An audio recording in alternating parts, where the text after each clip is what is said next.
আজকের দিনটা অনেকের কাছে আর আগের মতো থাকবে না। আহমেদাবাদ থেকে লন্ডন যাওয়ার জন্য উঠেছিল একটি বিমান, কিন্তু কে জানতো সেটাই হবে কারোর জীবনের শেষ যাত্রা। প্লেনটা আকাশে উঠেই কিছু সমস্যায় পড়ে যায়। মাত্র কয়েক সেকেন্ডের মধ্যে প্লেনটি ভেঙে পড়ে।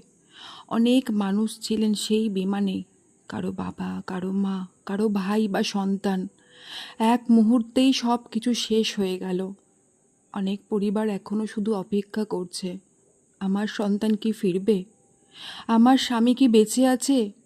কিন্তু সেই প্রশ্নগুলোর উত্তর হয়তো কোনো দিনও তারা পাবে না। আমরা যারা নিরাপদে আছি তারা আজ একটু চুপ করে থাকি, তাদের জন্য প্রার্থনা করি, কারণ তাদের যন্ত্রণা আজ আমাদের হৃদয়ে ছুঁয়ে যাচ্ছে। এই দুর্ঘটনা শুধু একটা খবর নয়, এটা অনেকের চোখের জল, অনেক ভাঙা মন, আর একটা বড় শেখানো জীবন কতটা অনিশ্চিত।